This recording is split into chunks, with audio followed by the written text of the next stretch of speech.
Tayo po'y manalangin sa gabing ito. Dakilang Ama, pagpalain po ninyo ang amin pong gawain ngayong gabi. Kayo po ang pumagitna sa pamamagitan po ng banal na Espiritu.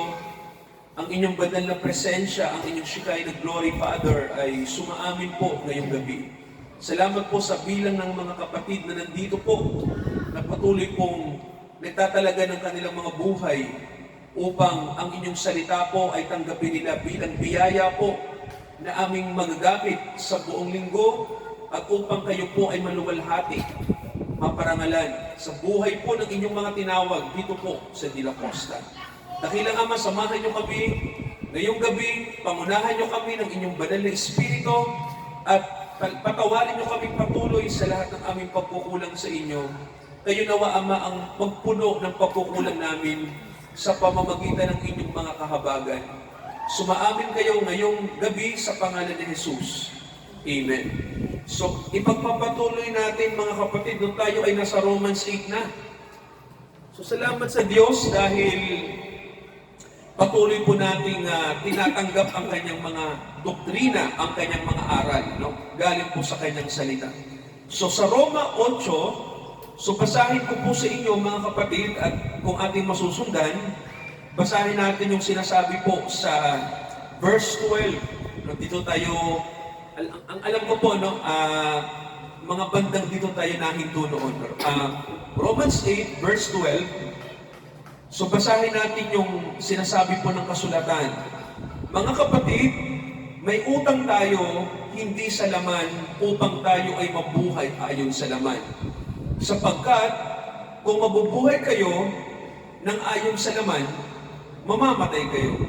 Datapwat, kung sa pamamagitan ng Espiritu ay pinapatay ninyo ang mga gawa ng laman, ay mabubuhay kayo.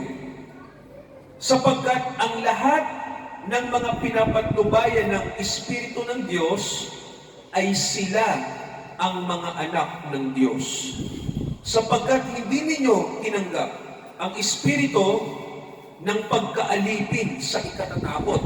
Datapwat, tinanggap ninyo ang Espiritu ng pagkukupkop na dahil dito sumisigaw tayo, Aba, Ama. Ang Espiritu ang nagpapatotoo.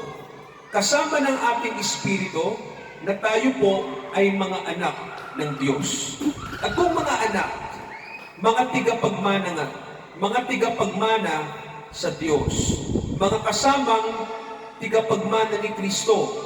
Kung gayon nga, makipagtiis tayo sa Kanya upang tayo'y lumuwalhati namang kasama niya.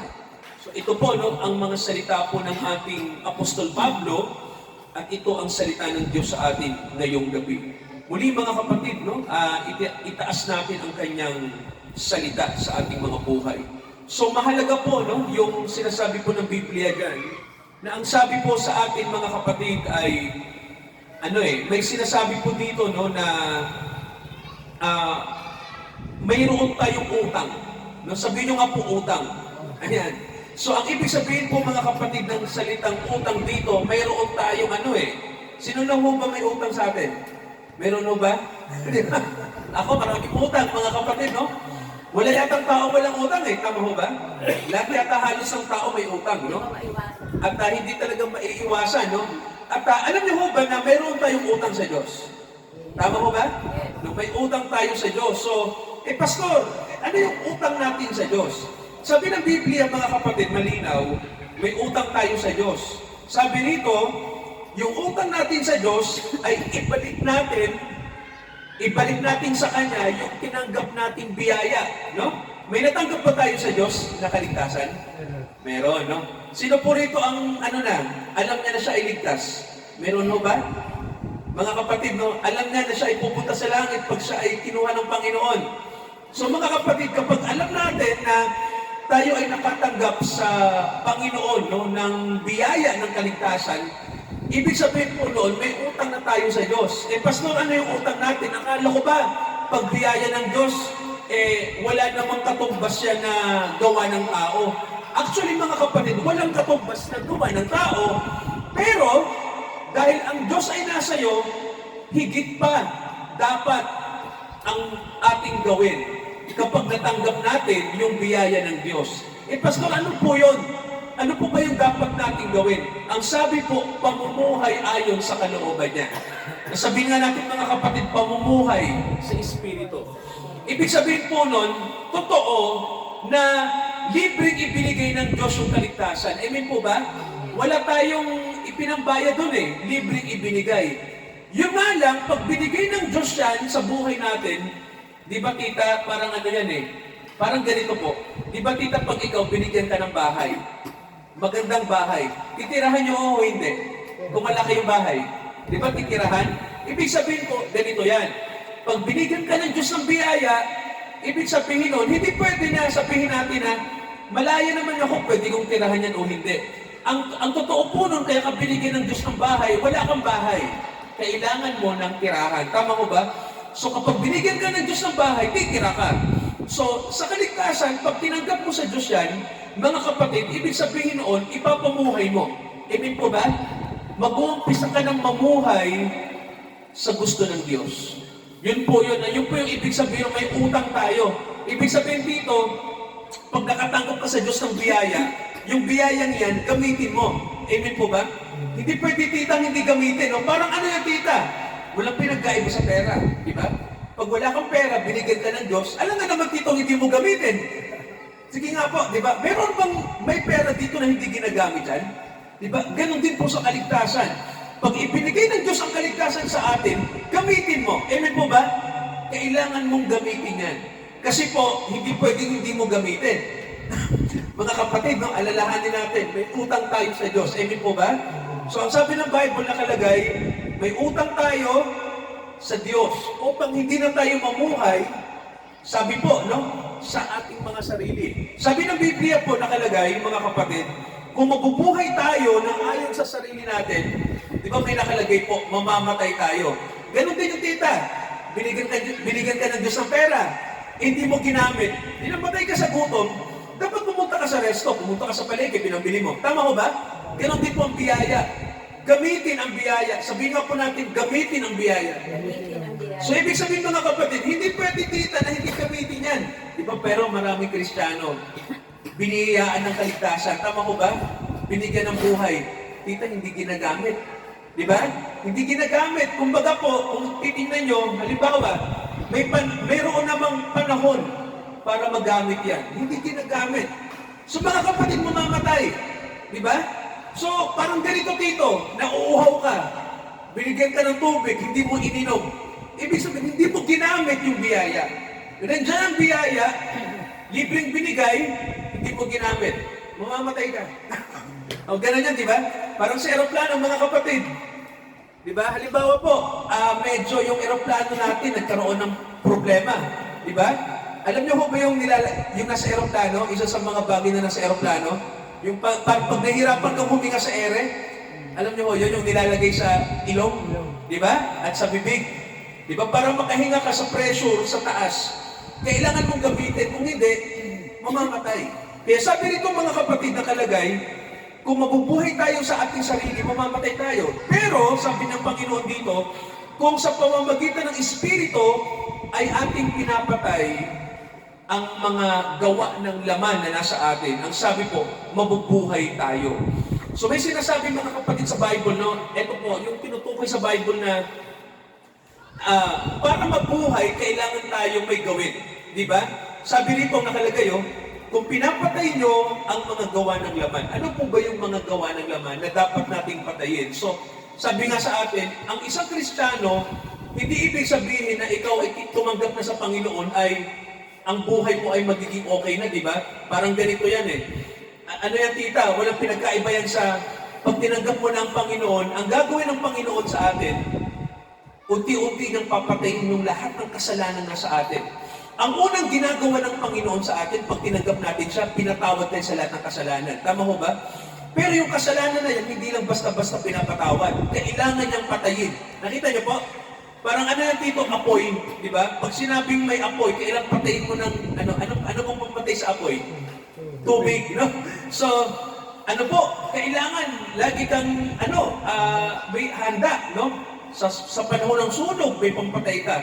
So, ibig sabihin mga kapatid, nakalagay sa Bible na ang pamumuhay Kristiyano ay hindi po madali. No? Kasi may natitira sa ating kasalanan na dapat patayin. Amen po ba ron? Dapat yung lipulin, mga kapatid. No? Kasi ano po di ba sabi nga, hindi tayo pwedeng makarating sa langit nang hindi tayo ganap, di ba? Nang hindi tayo pinatatawad at at the same time, hindi rin tayo tulad ni Kristo. Kung hindi natin marating yung katulad ng Panginoong Jesucristo, napakahirap. Kasi po, may sinabi ang Biblia sa atin, no? Ano po yun, Pastor? Eto, basahin natin yung nakasulat sa Colosas. Tingnan niyo po ito, mga kapatid. Colosas, chapter 1. Ito po, may bababasa tayo. No? Sabi dito, Colosas chapter 1. Okay, ano po ang sabi ng verse 28? Okay, basahin natin. Sabi dito, nakalagay po, aming ipinahahayag, pinaalalahanan ang bawat tao at tinuturuan ang bawat tao. Tingnan niyo po mga kapatid, sabi dito, pinapaalalahanan namin ang bawat tao, tinuturuan ang bawat tao sa buong karunungan upang maiharap namin sila na sakdal kay Kristo. Sabi po, nakalagay, no?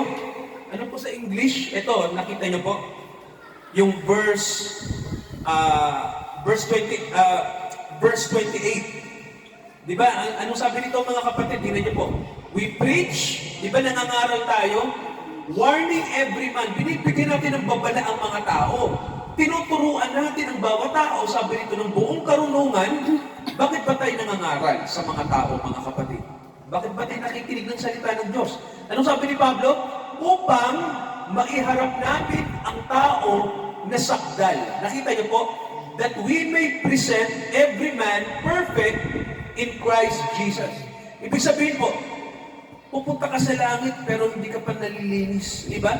So ang kailangan mga kapatid, iharap tayo ng mga apostol ng malinis. Amen po ba? Tayo ay sakdal. So siguro may nagsasabi sa atin, Pastor, di ba sapat ng pinatawad? Tama ka. Pero hindi ka pwedeng makarating sa langit nang hindi ka malinis. Nakikinig ba? Kailangan maging sakdal tayo. Dito mga kapatid, yung challenge, no? Kasi dito tita papasok yung Di ba? Paano ba tita para maging malinis tayo sa bawat araw? Ano bang ginagawa natin sa practical na buhay bawat araw para maging malinis? Ano yung una natin ginagawa? Sa physical po. Para maging malinis, anong ginagawa? Ano po? Ano pa ho? Para maging malinis, ano bang ginagawa ng tao? Sa physical muna. Tama. Di ba sa physical naliligo tayo? Di ba? Ano bang ginagamit pang naliligo? Anong elemento? Sabon. Ano ba ho? Tubig. So, ano ang simbolo ng tubig sa Biblia? Sige nga po. Di ba ang sabi, babautismuhan kayo sa tubig at sa Espiritu? O ano ang simbolo ng tubig sa Bible? Ano po? Alam niyo kung ano? Di ba sabi ng Bible, binabautismuhan tayo sa tubig? Di ba sabi ng Panginoong Jesucristo, ako ang tubig ng buhay? Di ba? Alam niyo bang ibig sabihin ng tubig, di ba? Ang tubig ginawang alak ng Panginoon. Elemento ang tubig sa paglilinis. So ang mga kapatid, ginagamit ang Holy Spirit ang tubig. Tama ho ba? Para linisin tayo. Di ba? Pero may nakalagay sa Bible, Espiritu talaga ang naglilinis para maging sakdal tayo. Nag-uumpisa sa tubig. Amen ba mga kapatid? No? Kaya sa atin ang bautismo sa tubig at sa Espiritu. So kung titignan niyo po, ano bang kahulugan yan, Pastor? Paglilinis. Amen po ba? Nililinis tayo ng tubig. Ibig sabihin po, tayo po ay nililinis din ng Diyos sa lahat ng kasalanan. No? Nililinis tayo at patuloy po yan. Kaya mga kapatid ganito, kapag patuloy tayong nililinis ng Diyos, eto pa, pag patuloy tayong nililinis ng Diyos, patuloy din yung paghingi natin ng tawad. Ganun po yun, no? Ongoing mga kapatid yan, no? Kasi hindi na tayo pwedeng makapasok sa langit ang hindi tayo sakdal, Di ba? Nakalagay po yan. So, ito yung challenge. Ang hirap no? Kasi, sabi nga dito papasok mga kapatid no, yung idea na ang buhay Kristiyano ay para kang dumadaan sa daan na tinatawag na makitid, no? Kasi mga kapatid, pag sinabi kasing daan na makitid, inaalis ng Diyos yung ating kalayaang magkasala. Ang gusto ng Diyos, kalayaan na mamuhay ayon sa Kanya. Di ba mga kapatid, no? Tulad po nito, basahin natin yung nakalagay sa Mateo. Okay, Mateo, tingnan yung nakasulat, Mateo chapter 7. Okay, ano pong sabi rito? Tingnan natin mga kapatid, no? Mateo 7, okay, verse 13. Anong sabi rito? Magsipaso kayo sa makitid na pintuan. Nakita niyo po, no? Sabi rito, sapagkat maluwang ang pinto at malapad ang daan patungo sa pagkapahamak. Nakita niyo po? At ang sabi, marami ang dooy nagsisipasok. Di ba may nakalagay sa Bible mga kapatid na ang kapahamakan ay sa lahat ng tao mangyayari, di ba? Kasi ang sabi rito, ang ginamit ng Panginoon na pamumuhay, paraan ng pamumuhay ng mga tao, ibig sabihin po, maluwang na daan. Ano po bang ibig sabihin noon? Ibig sabihin, pag sinabing maluwang ang daan, kahit na sino pwedeng makapasok. Ganon. At kahit na sino, pwede niyang gawin yung kanyang gusto. Maluwang eh. Tama mo ba? Hindi makitid. No? Pero mga kapatid, sa isang daan na makitid, mahirap gawin yung gusto natin. Tama mo ba? So, ang tanong, bakit Panginoon, bakit kailangan idaan nyo kami sa makitid na daan? Kasi mga kapatid ganito, ang tao, kapag hinayaan ng Diyos na gawin natin yung gusto natin, kapahamakan po yung kahahantungan. Di ba, tita, minsan binigyan natin ng aral ko, no, na ang bata, di ba, pag hindi mo giniya, hayaan nyo lang. Kunyari, huwag nyo siyang turuan. Ano ang kapupuntahan ng bata kapag hindi tinuruan ng magulang? Sige po, sa palagay nyo mga kapatid. Wala. Kapahamakan, di ba dito? Kasi gagawin lang ng bata ang gusto niya, tama ba? Pero pagkapahamak pala. So, ilipat natin mga kapatid sa sarili natin, no? Pag tayo po, ginawa lang natin yung gusto natin, na ayaw natin magpagiya sa Diyos, delikado po yun. Kapahamakan po yung pupuntahan natin. So maraming tao, ito yung delikado, no? Maraming tao mga kapatid na gusto nilang maging Kristiyano. Kaya lang, ayaw nilang magpagiya sa Diyos. Di ba mahirap po yun nila? Gusto mo maging Kristiyano, pero ayaw mo magpagay. Gusto mo lang sarili mo ang nasusunod. Alam niyo ho ba na kapahamakan yung pupuntahan natin? Kung sarili natin ang nasusunod. Di ba mga kapatid? Kaya nga sinabi ang Panginoong Jesucristo sa atin, ang sabi niya, takwil yung sarili nyo. Kasi ang sarili, pag nasunod, kapahamakan. Naniniwala ba kayo? Kapag sarili natin ang nasusunod kapahamakan? Di ba? O, eto lang. Di ba, sa sarili natin masarap. Kahit ako man eh. Di ba? Subukan yung kumain ng puro baboy. Tita, masarap eh. Tama ba? O anong mangyayari? Anong kahahantungan? Sige po. Sakit. Di ba, tita? Magkaka-cancer ka or pwede kang pag puro karne, puro baboy. Ma-stroke ka, tama ba? Lalapot ang dugo mo. Pero gusto ng iyong dila kasi masarap. Anong ibig sabihin noon? Nasunod yung gusto mo. Pero ang hindi mo alam, kahahantungan mo ay kapahamakan. So kung pupunta ka sa spiritual, ganun din mga kapatid, no? Maraming tao, hindi yun alam. Ang gusto nila, susunod lang kami Lord sa'yo, pero kami masusunod dapat, hindi kayo. Kayo, hingian lang namin ang gusto. Pero, huwag nyo kami pakialaman. Pwede ba yun mga kapatid, pag tunay na Kristiyano? Pwede ho ba na hihingi lang tayo sa Diyos, pero hindi tayo susunod sa Kanya? Di ba nangyayari yun sa maraming Kristiyano? Hingian ng Diyos, pero ayaw sumunod. So, mga kapatid, kapag gano'n ang ating pananaw sa Kristyanismo, hindi tayo maliligtas. Yun po yun. Kailangan po, makita natin ang sinasabi ng Bible. Ano pong sabi ng Bible? Kung mamumuhay tayo sa sarili natin, mamamatay kayo. Pero kung mamumuhay tayo sa gusto ng Diyos, mabubuhay tayo. So anong gusto natin? Mamatay o mabuhay?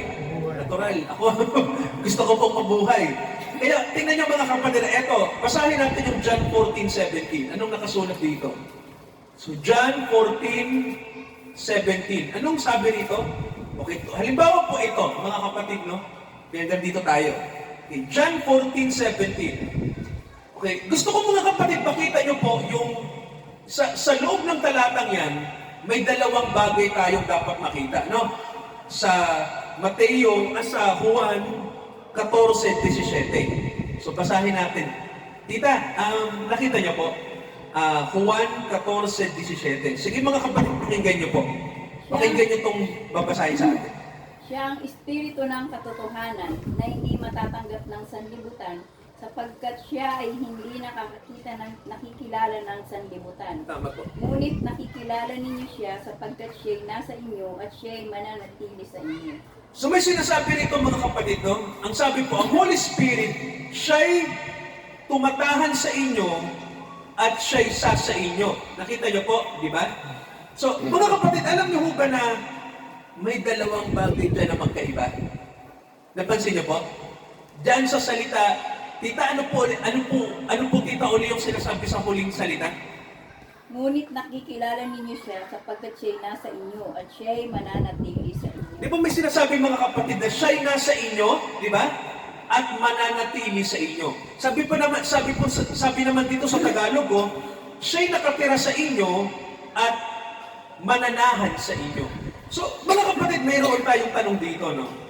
Ang mga alagad po ba, nang sila po ay sumunod kay Jesus, ang Holy Spirit po ba'y nasa kanila? Hindi po, anong sagot? Tama, no? Ang Holy Spirit sa kanila. O may tanong tayo. Di ba, ilan ang alagad ng Panginoong Jesucristo? Ilan po? 12. Ang Holy Spirit nasa kanilang 12. Tama mo ba? Nang sumunod sila kay Jesus. O may tanong tayo. Nung dumating na yung panahon na malapit nang ipako sa krus si Jesus, meron po bang isang alagad na nahulog sa kasalanan? O sino po? Ano pong pangalan niya? Tama. So may tanong tayo. Si Judas ba may Holy Spirit? Wala. Tita, sabi niyo kanina, di ba? May Holy Spirit kasama si Judas kasi alagad din siya. Tama ba? Apostol. O may tanong tayo, pastor, meron pala siyang Holy Spirit. Pero paano siyang nahulog? Tama? Trinidor niya ang Panginoon. Eto mga kapatid yung sinasabi ng Biblia. Alam niyo mo ba na pwedeng may Holy Spirit tayo? Pero pwede na ang Panginoon ay iwan natin at hindi natin sundin yung kanyang gusto. Tulad ng nangyari kanino? Sinong alagad? Si Judas. So, di ba nakita niyo yung tanong kanina, tricky, di ba? Sabi natin, si Judas ba may Holy Spirit? Tama, kasi kasama siya sa 12. Paano niya nagawa? Na-traidorin ang Panginoon at ang Panginoon ay hindi niya sundin sa huling buhay niya. Simple lang mga kapatid, no? May hindi tayo nasunod sa talata. Di ba? Ang sabi, siya'y kasama nyo. Sabi ng Bible, siya'y kasama nyo, pero hindi nangyari yung sinasabi na sa inyo. Mananahan ang Holy Spirit sa inyo. Di ba mga kapatid? Ibig sabihin po, simple lang, pwede kasi ang Holy Spirit, gabayan tayo, okay? Okay, pwede ang Holy Spirit mga kapatid ay anong tawag dito? Ewan ko. Pwede ang Holy Spirit ay gabayan tayo, okay? Pero ang sabi ng Bible sa atin, ang Holy Spirit, kahit gabayan tayo, pwedeng mangibabaw pa rin yung sarili nating kalooban, tama mo ba? At mangyari mga